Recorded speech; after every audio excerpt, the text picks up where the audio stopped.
여러분 안녕하십니까. CJB 뉴스 매거진 7 시작합니다. 내일은 6.25 전쟁이 발발한 지 70주년이 되는 날입니다. 우리 현대사의 불편한 진실, 바로 전쟁 중에 일어난 보도연맹원 집단 학살 사건인데요. 과거사 정리 차원에서 유해 발굴이 시도됐지만 아직도 미완입니다. 한 맺힌 유가족들의 눈물 언제쯤 마를 수 있을까요? 이태현 기자입니다. 청주 시내 옛 청주경찰서가 있던 자리, 올해로 80살이 된 유미광 씨의 할아버지는 지난 1950년 7월 7일 이곳으로 소집된 뒤 소식이 끊겼습니다. 보도연맹이란 당시 정부가 좌익 활동을 한 사람들을 교화하겠다며 만든 조직으로 이 같은 소집 명령은 수시로 내려졌습니다. 저 분학에서 며칠 날 어디로 와라 소집을 시키지. 그 시간에 안 들어가면 이제 매를 맞는다든가 단체 기합을 받으니까. 남재희 씨도 그날 이후로 형의 얼굴을 볼 수 없었습니다. 전쟁이 일어난 지 얼마 되지 않아 군과 경찰은 보도연맹원들이 북한 편이 될 수 있다는 이유로 조직원들을 집단 학살했습니다. 가족들이 와가지고 어디 간다니까 울고 제키고 막 땅을 치며 우는 사람에 뭐 별 사람들이 다 있었죠. 당시 이렇게 집단 학살된 것으로 추정되는 보도연맹원은 충북에서만 4,400명에 이릅니다. 지난 2005년 처음으로 진실화해위원회가 꾸려지면서 유해 발굴 작업이 시작됐지만 아직까지 10%도 채 유해를 찾지 못했습니다. 젊으면 세월을 그냥 썩으시는데 이제라도 나와서 세상에서 호를 날려서 진짜 천국 같은 세월을 날려다녔으면 좋겠어요. 당시 보도연맹원들의 유가족들은 잃어버린 가족을 마지막으로 본 날짜인 음력 5월 22일 어딘가 묻혀있을 가족을 매년 다 같이 생각하며 제사를 지내고 있습니다. CJB 뉴스 이태현입니다. 며칠 전 진출입로가 장기 미집행 도로시설에서 해제되면서 청주의 한 빌라가 맹지가 될 처지에 놓였다는 소식 전해드렸는데요. 분양 당시 입주민들에게 토지 사용 승낙서까지 써준 분양자는 돌연 땅을 팔고 연락도 닿지 않고 있습니다. 조용관 기자입니다. 지난 1992년 준공된 청주의 한 다세대 주택입니다. 세계동 단지 내를 오갈 수 있는 진출입로 두 곳이 막힐 처지에 놓였습니다. 진출입로가 장기 미집행 도로시설에서 해제되면서 토지 소유주가 건축행위 등 재산권 행사가 가능해졌기 때문입니다. 날벼락을 맞은 다세대 주택 입주민들은 분양 당시 자신들에게 토지 사용 승낙서를 써준 분양자를 수소문했습니다. 하지만 당시 분양자는 토지 소유권을 다른 사람에게 넘긴 상태입니다. 집을 짓고 통행을 막으면 우리는 전혀 살 수가 없는 거죠. 못하게 여기 주민이 다 나서서라도 해야죠. 우리가 어떻게 살아요. 주민들이 더욱 답답한 건 분양자와 통화도 문자도 안 된다는 겁니다. 당혹스러운 상황에 대해 한마디 해명도 듣지 못했고 여전히 분양자 소유로 남아있는 단지 내 통행로 문제도 시급하게 해결해야 합니다. 이 앞에 땅을 그렇게 매각을 할 정도라면 그 땅마저도 또 어떻게 할 수 있는 상황이 아닌가, 그렇게 또 우려가 되는 상황입니다.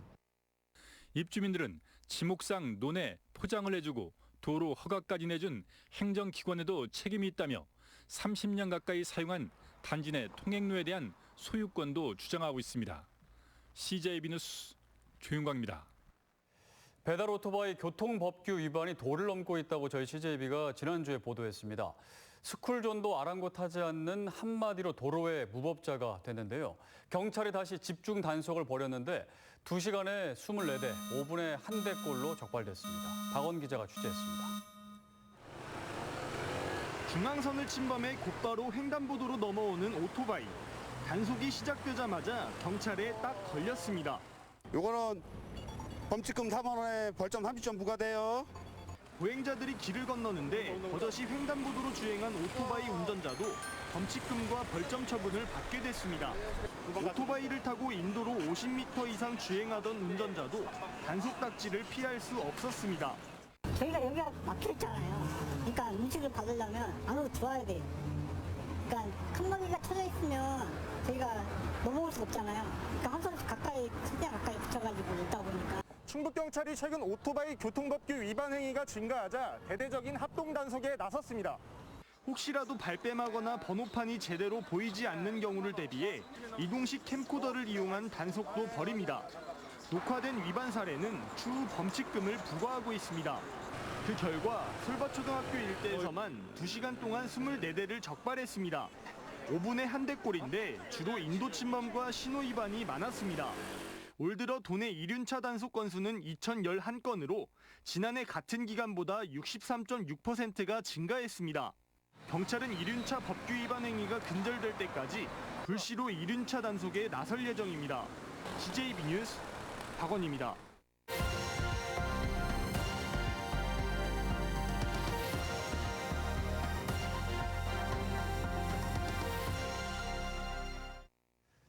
코로나19 위기 극복과 소비 진작을 위해 오는 26일부터 전국적으로 대규모 동행 세일 행사가 진행됩니다. 대전 지역 전통시장들은 최근 재유행 우려가 커지고 있는 지역의 코로나19 상황을 감안해 일주일 연기를 결정한 반면 백화점과 대형마트는 세일 행사를 예정대로 진행키로 해 불안감이 커지고 있습니다. TJB 김건교 기자입니다. 지난달 재난지원금이 풀리면서 회복세를 보이던 지역 전통시장이 코로나19 재확산에 다시 된서리를 맞았습니다. 지하상가 역시 행인들의 발길이 뜸합니다. 며칠 전에 또 코로나가 이렇게 터지고 난 후에는 손님이 하나도 없어요. 전통시장 유통업체들이 참여해서 오는 26일부터 계획했던 전국 규모의 동행 세일 행사도 부득불 연기했습니다. 전국 663개 전통시장 가운데 대전의 30개 시장은 최근 코로나 상황을 감안해서 행사를 일주일 뒤로 미룬 겁니다.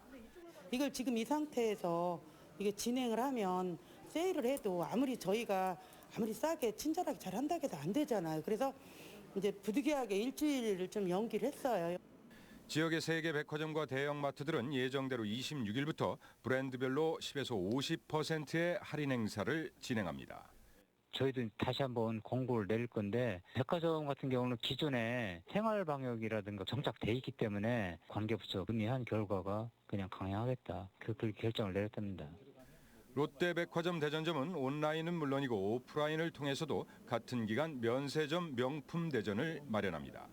다만 한꺼번에 고객들이 몰릴 것에 대비해서 번호표 배부 등을 통해 매장 내 거리 두기를 최대한 유도한다는 방침입니다. 매일 철저하게 방역 소독을 하고 있습니다. 그리고 행사 기간에는 바닥에 스티커를 붙인다든지 또 이제 번호표를 배부해가지고 사회적 거리 두기에 최대한 동참할 예정입니다. 특히 동행 세일이 시작되는 26일엔 현대아울렛 대전점이 문을 여는데 업체 측은 코로나 확산 예방 차원에서 집객형 행사나 이벤트를 모두 취소, 연기하기로 했지만 개점 당일 방문객이 넘칠 것으로 보여 우려 적지 않습니다. 대전 지역의 코로나19 재유행 우려 속에 대형 유통점들의 대규모 세일 행사와 개점으로 방역에 비상이 걸렸습니다. TJB 김건규입니다. 겨울철 인기 어종인 대구의 비밀스러운 수중 번식 행동이 국내 최초로 카메라에 잡혔습니다. 대구 몸체에 소형 기록 장치를 장착해 여러 생태 정보를 확인하는 방식인데 앞으로 수산자원 보존에 활용될 전망입니다. KNN 김성기 기자입니다. 어른 팔뚝만한 수컷 대구 등에 초소형 수중 영상 기록 장치가 부착됐습니다. 특수 장치를 단 대구는 경남 진해만 앞바다에 방류되고 이내 유유히 사라집니다. 수심 18m 바다까지 쭉 내려간 대구는 암컷이 산란한 동글동글한 알을 확인하고는 재빨리 수정을 위해 방정을 시작합니다. 대구의 산란 행동 과정이 국내 최초로 카메라에 잡혔습니다. 사람이 관찰할 수 있는 시야를 벗어나서 이제 실제로 자연 상태에서 번식하는 행동하고 그다음에 산란이 이루어지는 장소를 확인한 거기 때문에 해양 생물의 소형 기록계를 달아 생태를 정밀 조사하는 바이오 로깅 기술입니다. 수산과학원은 이 연구를 통해 동해안 대구가 매년 12월부터 다음해 2월까지 산란장인 진해만을 찾아 7일에서 최대 15일까지 머무르는 것을 확인했습니다. 겨울철 인기 여정인 대구 자원 보존을 위한 중요 데이터인 셈입니다.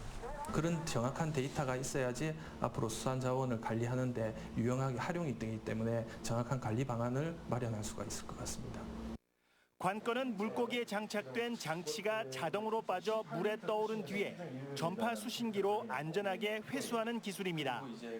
수산과학원은 현재 연구 중인 대구와 참홍어 등 몸집이 큰 어종 외에 다양한 어종으로 확대 적용할 계획입니다. KNN 김성기입니다. CJB 뉴스 매거진 7 함께하고 계십니다. 내일 충북의 날씨 알아봅니다. 박지영 캐스터 전해주시죠.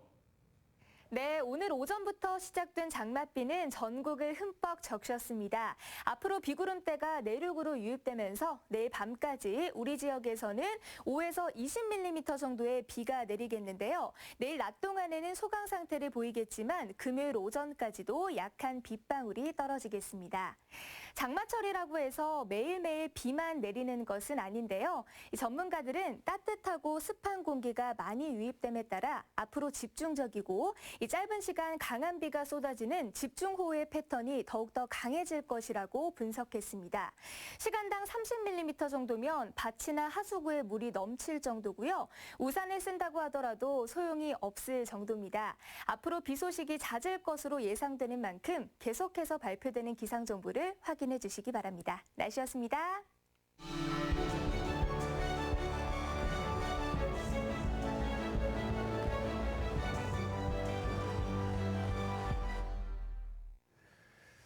오늘의 이슈와 화제입니다. 코로나19 확산으로 대학마다 원격 수업이 장기화되면서 재학생들의 등록금 반환 요구가 본물처럼 터져나오고 있습니다. 오늘 이와 관련해서 김한근 권호주 변호사와 말씀 나눠보겠습니다. 어서 오십시오. 안녕하십니까. 네, 현재 일단 건국대학교가 전국 최초로 등록금 일부 환불을 지금 결정한 상태인데 지금 전국에서 이 학교 지금 최초고 지금 이 학교밖에 없고 나머지 학교는 지금 환불 요구가 있음에도 불구하고 이제 아무런 이제 얘기가 없는 상황인데 그래서 지금 이런 움직임 때문에 충북의 다른 대학들도 과연 이 온라인 수업으로 인한 환불을 결정할 것인지에 대한 관심이 쏠리고 있는 것 같습니다. 현재 움직임이 좀 있나요? 충북의 다른 대학들도? 네, 그 방금 말씀하신 것처럼 네. 건국대에서 먼저 좀 스타트를 끊어줬다 뭐 이렇게 볼 수 있는데 네. 뭐 오늘 나온 소식이 있습니다. 한성대도 전교생에게 20만 원씩 지급하기로 결정을 했다고 합니다. 아, 그렇군요. 네, 그래서 이런 논의들이 이어지고 있는데 충북 같은 경우는 아직 대학 내에서 자체적으로 뭐 구체적으로 내용을 결정하거나 이런 대학들은 아직 뭐 알려지지 않고 있는데요. 청주대 같은 경우가 1학기 등록금에 대해서 코로나19 특별장학금 형식으로 반환할 수 있는가라는 문제에 대해서 논의를 했는데 아직도 뭐 구체적으로 정해지거나 이런 건 아닌 것 같습니다. 네, 아직은 뭐 별다른 얘기가 없다. 일단 학생들 입장에서는 등록금이라는 게 온라인을 전제로 낸 게 아니고 오프라인에서 수업을 대면 수업을 전제로 일단 등록금을 낸 거고 뭐 실습 같은 경우는 더 그러겠죠. 뭐 제대로 된 수업을 지금 받지 못하니까 이렇게 등록금을 뭐 100% 환불은 아니더라도 어느 정도는 일부 3분의 1 정도라도 환불을 받아야 되는 거 아니냐 이렇게 주장을 하고 있는 거잖아요. 충분히 사실 이유가 있는 네. 이야기잖아요. 생각해보면 도서관도 못 쓰고 학생들한테는 이제 가장 중요한 공간이기도 한데 도서관도 안 된다, 또 실습도 안 된다 이런 상황이다 보니까 아무래도 당연히 온라인에서 받는 수업으로 내가 이만한 비용을 과연 지출할 필요가 있느냐. 등록금은 같은 상황이잖아요. 그렇습니다. 그렇기 때문에 이 부분과 관련돼서 당연히 좀 억울하다라고 생각할 수밖에 없는 상황이 된 거죠. 그러니까 예를 들면은 그 뭐 의대 같은 경우에는 거의 사실 실습을 많이 해야 되는데 의대 같은 경우에도 온라인 수업만 지금 하고 있는 거 아닌가요? 그렇습니다. 이 초반에는 저희가 이제 확인하기로는 의대라든가 이렇게 주로 이제 공대라든가 실습이 이제 주 위주가 되어야 하는 수업에서도 초반엔 워낙 저희가 코로나 상황이 심각하지 않았습니까? 그러니까 거의 온라인으로만 수업이 됐었고 네. 실제 실습이 제대로 이루어지는 대학은 아직까지는 사실 거의 없다시피 한 상황이거든요. 네. 당연히 이런 곳에서는 거의 뭐 1,000만 원에 육박하는 등록금을 다 낸다는 것에 대해서는 이의를 제기할 수밖에 없는 거죠. 그러니까 상식적으로 이해되는 그런 부분이 있는 것 같습니다. 근데 대학에서는 일단 현재까지의 지배적인 입장은 등록금 환불은 어렵다라는 입장인 것 맞습니다. 같습니다. 이게 참 너무 안타깝다라고 생각할 수밖에 없는 게 대학은 또 대학 나름의 입장이 있는 거죠. 그 이유가 뭐냐면 네. 고정비는 똑같다는 얘기입니다.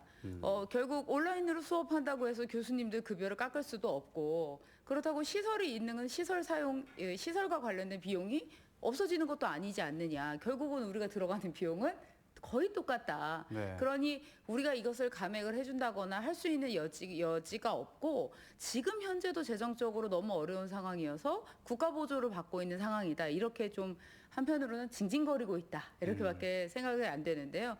결국 사실 그 이유도 이해는 됩니다. 뭐 말씀하신 대로 그렇다고 해서 교수님들 급여를 갑자기 깎는다거나 아니면 고정비 지출이 줄어들 수 있는 것은 아니니까 네. 그 부분은 이해가 됩니다만 아무래도 돈을 내고 있는 학생들 입장을 전혀 이해하지 않는다. 이것은 받아들이기 좀 어렵겠다.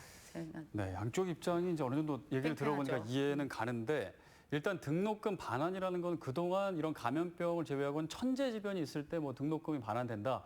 뭐 이런 그 규칙 같은 게 있긴 있나 봐요. 그런데 이런 코로나 같은 감염병은 그 반환에 포함은 안 되나 보죠? 네, 교육부 훈령에 보면 대학 등록금에 관한 규칙이 있는데 네. 거기서 교육 과정을 제대로 이행하지 못했을 경우 이때는 등록금을 면제하거나 감면할 수 있도록 하고 있습니다. 그런데 저희가 천재지변 같은 경우에는 아예 처음부터 교육과정 이수가 불가능하잖아요. 그러니까 여기에 해당이 되고 감면을 하거나 면제하거나 뭐 이럴 수 있다고 보이는데 지금 현재는 사실 전염병으로 인해서 수업 방식을 전환한 것이죠. 못하는 것이 아니고. 예, 그렇습니다. 교육 과정에 대한 방식을 전환한 거기 때문에 천재지변처럼 교육을 아예 못하는 것과는 구분해서 반환을 하거나 이러기는 좀 어려운 상황입니다. 규정이 없다고 보시면 됩니다. 처음 있는 일이라 규정이 없다. 그렇죠. 코로나19 상황 그 자체만으로 우리가 반환을 강제하거나 의무를 부과하기는 좀 어렵다 이렇게 보시면 됩니다. 논의가 필요할 것 같은데 일단 학생들이 등록금 반환 운동을 하는 이유 중에 하나가 온라인 강의의 질에 퀄리티의 문제가 좀 있습니다. 물론 열심히 또 퀄리티를 위해서 열심히 이렇게 하시는 또 교수님이나 또 선생님들이 있어서 좋은 온라인 수업도 있지만 천차만별이고 아닌 경우도 있고요. 그 교수가 수업 영상을 안 만들고 그냥 다른 유튜브 영상으로도 대체하는 경우도 있고 또 대학 온라인 수업 강의보다 그냥 검색해서 다른 강의를 찾는 그런 그 강의가 오히려 퀄리티가 더 좋다.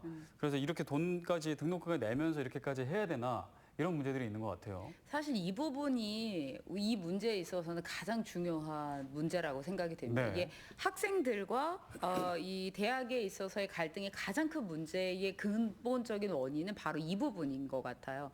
학교에서는 온라인 수업으로 전환하는 것이 말씀하신 것처럼 수업 방식의 변화일 뿐이다라고 주장을 하지만 학생들이 보기에는 우리 학교의 수업의 질이 우리 교수님의 수업의 질이 이렇게 낮을 수가 있는가? 라는 비교를 드디어 하게 된 거죠. 더군다나 말씀하신 대로 우리뿐만이 아니라 전 세계적으로 이 코로나가 유행을 하다 보니까 전 세계적으로 온라인 강의가 나오기 시작했고 그것이 오히려 번역이나 자막까지 붙어서 나온 강의들이 많다 보니 이 수업의 질이 상대적으로 너무 떨어진다라는 비교가 계속적으로 되고 있고 결국 대학 수업의 질 자체가 이 정도의 등록금을 과연 내가 온라인으로 들으면서까지 내야 하느냐 이 비판에 직면하게 된 거죠. 어떻게 보면 학교에 또 민낯이 드러났다 이렇게 또 볼 수도 있는데 어떻게 생각하면 고민이 커지겠네요. 대학의 존폐 자체가 지금 굉장히 어려워졌다 이렇게도 볼 수 있는 거라고 생각됩니다. 네. 자, 현재 이제 등록금 반환과 관련해서 학생들의 주장도 많이 나오고 있고 또 농성도 하고 있는 대학들이 이제 늘어나고 있습니다. 하지만 대부분의 학교가 아까도 얘기했지만 크게 지금 반응을 하고 있지 않는 상황인데 좀 어떻게 보시나요? 네, 아무래도 지금 뭐 이화여대 같은 경우 소송을 시작했고 다른 학교 학생은 뭐 혈서도 쓰기도 했습니다. 그런데 이게 학생들이 주장하는 것은 사실은 학교에서는 상대평가를 절대평가로 전환해 주는 등 학습 부담을 낮추기 위해서 노력은 했어요. 그런데 지금 일단 수업을 하고 있다는 전제하에서는 학생들이 걱정하는 것은 지금 학습 부담은 낮지만 부정행군이라서 또 어떻게 평가가 될지를 모른다는 거죠. 실제로 지금 보도가 되고 있는 사례들은 저희가 뭐 깜짝 놀라는 거지만 서울대, 연구대 이런 익히 알고 있는 대학들뿐만 아니라 한국외대 같은 경우에는 교양 과목에서 700여 명이 단체로 카톡방에 있었다고 합니다. 정답을 알려주는 깜짝 놀라는 것이죠. 그래서 학생들이 우리가 학생들을 믿어야 되는데 그 학생들이 못하는 거예요. 그래서 이런 사태를 예견하고 학생회 측에서 제도를 좀 바꾸자, 뭐 선택적 패스를 하던가 이렇게 선택을 할 수 있게 하자고 했는데 그런 부분들이 받아들여지지 않는 것이죠. 그런데 이런 문제들은 사실은 우리가 대학의 구조 자체가 학생들은 늘 수동적으로 가서 수업을 받고 관여하는 관계에 있게 된다는 거죠. 그래서 적극적으로 의사표현을 하거나 관여할 수 없기 때문에 이런 문제들에 대해서 의사변경이 안 되는 것은 결국은 기본적으로 뭐 총장 선출이라든가 이런 운영 방식에 있어서의 근본적 변화가 시도돼야만 지금 같은 사태에서 의사반영이 어느 정도 될 수 있겠다, 뭐 이렇게 보입니다. 이 부분과 관련돼서 또 한 가지 생각을 해볼 만한 부분이 있는 게요. 그래서 우리가 대학에 아까 말씀드린 존폐 자체에 대한 이야기가 지금 굉장히 대두될 수밖에 없다라는 이유가 바로 이런 부분입니다. 우리가 왜 이렇게 대학 성적의 그레이드에 엄청 신경을 많이 쓰느냐, 이것이 곧 취업과 연결되어 있기 때문이거든요. 이게 결국은 대학이 우리가 말하는 어떤 학문이라든가 진리라든가 또는 어떤 연구를 위한 그런 존재가 아니라 대학이 직업을 위한 패스, 그다음에 자격증 이런 것으로 전락해 버렸기 때문에 이 평가에 대한 것에 목숨을 걸 수밖에 없는 상황이 돼버린 거예요. 결국 대학의 본질을 어디에다 두어야 하느냐까지도 다시 한번 생각을 해봐야 되고, 이 부분은 대학에만 논의할 부분이 아니라 학생들 본인들도 스스로 이 점에 대해서 깊이 생각해 볼 필요가 있는 지점입니다. 이번 문제로 대학의 본질까지 또 생각해보는 계기가 저희가 되겠네요. 문제는 커지게 되는 것인데, 네. 우리나라 같은 경우에는 부모들이 누구나 다 보내고 싶어 하지 않습니까, 대학을. 그래서 아이들이 마치 무조건 가야 되는 것처럼 인식이 되어 있고 그것이 증명이 되고 있기 때문에 일단은 뭐 저희가 오늘의 주제는 아니지만 대학의 구조조정이 확실히 빨리 필요하다라는 것도 하나의 과제입니다. 그래서 필요한 사람은 반드시 가야 되고 필요한 사람이 가고, 그렇지 않은 사람들은 안 가더라도 다른 사회적 기회를 충분히 받을 수 있는 시간과 여건이 조성돼야 된다. 오늘의 주제는 아니지만 짧게 말씀드립니다. 이런 기회로 또 그런 논의도 있어야 될 것 같아요. 네. 그렇죠? 그동안 그게 문제인 건 다 알고 있었잖아요. 그렇죠. 네. 자, 일단은 다시 주제로 돌아와서 이 대학 등록금 그 반환을 위해서 지금 학생들이 모여서 소송까지 지금 준비하고 있는 것 같아요. 학교를 상대로. 저는 네. 사실 그 소송의 과정과 결과보다 과정이 너무 궁금해요. 왜냐하면 우리가 사실 이 학생들이 늘 주장해 왔었던 등록금의 감면 부분에 있어서의 문제가, 등록금이 과연 그럼 어디다가 어떻게 쓰이느냐, 오픈을 해라 이거였거든요. 그런데 대학은 오픈을 안 해왔어요, 자세하게. 그런데 이게 소송화되면 어쩔 수 없이 그에 따른 결과가 밝혀질 수밖에 없고, 등록금이 낱낱이 어디에 쓰이는지, 더군다나 이제 가장 핫 이슈가 되죠. 대학이 과연 그 유명한 천문학적 적립금은 어디에 갖고 어떻게 쓰고 있느냐, 이 부분이 다시 논란이 안 될 수 없다는 거죠. 그래서 소송의 승패는 둘째치고 그 과정 안에서 이와 같은 사실이 밝혀진다면 사실 대학이 입게 될 어떤 사회적인 이미지의 타격은 엄청날 것이다, 이렇게 생각됩니다. 그 앞서서 그 일단은 등록금 환불 규정은 아직 마련이 안 돼 있다라고 했기 때문에 소송을 해도 그러면 승산이 없겠네요? 그렇지 않다라고 저는 좀 생각을 하는 부분이 있습니다. 왜냐하면 말씀대로 등록금이라는 것 자체가 비용이거든요. 결국은 수업에 대한 비용이죠. 그런데 이 수업이, 내가 내는 이 비용이 과연 어떠한 근거로 책정되느냐에 따라서 당연히 그에 대한 서비스를 받지 못하면 그 금액을 당연히 절감해야 되는 게 맞는 겁니다. 그러니까 결국 이 등록금이 구체적으로 어떻게 구성되어 있느냐, 이것이 공개될 수밖에 없다. 예, 그렇습니다. 어떻게 보세요, 소송 결과? 네, 뭐 말씀하신 것처럼 등록금 자체가 대가관계로 구성이 되고 있잖아요. 그래서 우리가 예상치 못한 상황에서 그렇게 대가관계에 맞춰 쓰지 못하고 있는 것이죠. 그렇게 보면 결국은 어떻게 평소에 써왔는지의 내역이 또 중요한 기준이 될 수밖에 없기 때문에 이런 걸 밝혀가다 보면 지금 현재만 기준으로 하지만 대학에서는 밝히고 싶지 않은 부분들이 있겠죠. 근데 지금 현재만 가지고 보면 등가나 대가성에 있어서 현저히 떨어진다. 그렇다면 대학 그 부분만이라도 적어도 우리가 이행이 안 된 것이기 때문에, 우리가 이행받아야 되는 채권자 입장에서 이행이 안 된 것이기 때문에 해당 부분의 위험성을 감안하더라도 조금은 반환받을 수 있다, 이렇게 조정해 볼 수 있다고 봅니다. 그러니까 학생들이 그 승산을, 근데 저희가 승패를 쉽게 예단하기는 쉽지 않아요. 왜냐하면 아까 말씀한 것처럼 대학 측에서는 규정 자체가 없으니까 이 예상치 못한 사건이고 재해지만 기존에 있던 고정 비용들이나 이런 것들은 그대로 들어간다고 하기 때문이죠. 그러면 과연 돈이 남았느냐 이런 걸 따져야 되는데 그 부분은 쉽지 않은 과정이 될 거예요. 네, 갑자기 이제 그런 생각이 들었는데, 일단은 코로나 상황이 전 세계적으로 좀 같은 상황이잖아요. 외국 대학들도 이런 문제가 비슷하게 있겠네요. 지금 외국 대학들도 하고 있다고 합니다. 뭐 홍콩에 있는 뭐 국립대학 학생들은 등록금 반환 운동을 하고 있고, 미국에 있는 한 50여 개 대학의 학생들은 뭐 조금 소극적으로 대응하는 것 같아요. 기숙사비에 대해서 반환해 달라고 요구하고 있다고 합니다. 이에 대해서 뭐 하버드대 같은 경우는 일부 반환을 결정해 주기로 했다는 소식도 있습니다. 그런 결정도 있었군요. 근데 기숙사비는 오히려 훨씬 좀 편해요. 등록금보다는. 왜냐하면 기숙사는 아예 들어가질 못하고 이용을 못하기 때문에 그 이용의 대가인데 이용 자체가 안 되거든요. 물리적 이용의 대가이기 때문에.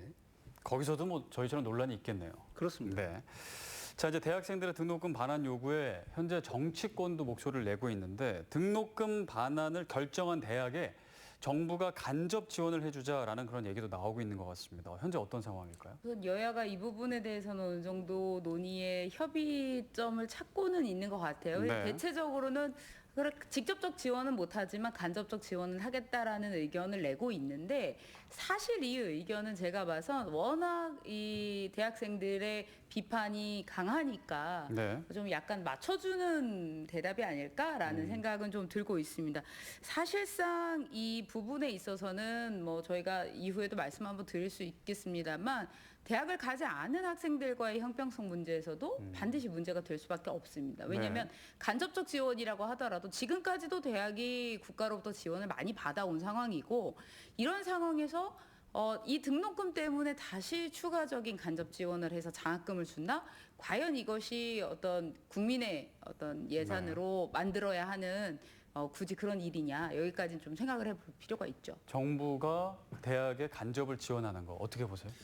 기본적으로 대학과 학생 사이의 문제라고 봅니다. 저도 조금 지원에는 부정적으로 생각하는데요. 뭐 차별성 문제는 얘기하셨기 때문에 그런데 제도상으로도 현재 우리나라 대학은 의무교육 대상이 아니고 특히 우리가 등록금 반환이 주로 문제되는 대학들은 사실은 사립대학들입니다. 국립대 같은 경우는 이미 그래도 상대적으로 많은 부분 사립대와 비교할 때 등록금이 저렴한 상황이거든요. 그래서 사립대가 문제가 되는데 말씀하신 것처럼 적립금이 상당히 많이 쌓여져 있다고 소문이 나 있어요. 그렇다면 이 정도 고통 분담을 이게 계속되는 사태가 아니라는 것이죠. 해결책이 뭐 적어도 1학기나 2학기 정도만 지나면 나올 텐데 그러면 이 정도 사태를 대학교에서 자체 자금으로 해결하지 못한다?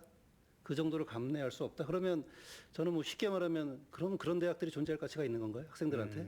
그래서 이 정도는 해줘야지 할 수 있는 것이다. 물론 이렇게 얘기를 하면 더 나가면 결국은 아까 말씀드린 대학 구조적 문제도 나오지만 일단 이 문제에 있어서만큼도 다른 문제들을 차치하고서라도 일단 그 정도 고통 분담을 해줘야 된다라고 보이고 더 나아가서 지금 3차 추경을 하는 기본 목적은 그겁니다. 쓸 것이 너무 많아요. 그리고 없는 돈을 끌어다 쓰기 시작하는 것이고 앞으로 우리가 들어올 세금은 과거보다 적게 거칠 겁니다. 당분간은. 그러면 이때 과연 우리가 순서를 정해야 되는데 목적에 맞게 이 대학 예산 지원이라는 것을 다른 것들하고 동등한 수준에서 같이 할 수 있는가라는 문제 좀 생각을 해봐야 돼요. 알겠습니다. 이 지점을 저희도 한 가지만 더 얘기하자면 말씀하신 것처럼 시간이 이제 다 돼서 짧게. 의무교육이 아니라는 점은 정말 꼭 생각을 해볼 필요가 있습니다. 이 앞으로 저희가 예산이 들어갈 부분은 훨씬 더 많고 빚으로 만들어지는 예산이라는 점을 꼭 감안을 해서 말 그대로 대학이 우선이 아니라 일반 시민들의 생활 경제가 우선이라는 걸 꼭 좀 기억할 필요가 있는 것 같습니다. 네, 알겠습니다. 말씀 여기까지 듣겠습니다. 김한근, 권호주 변호사였습니다. 감사합니다.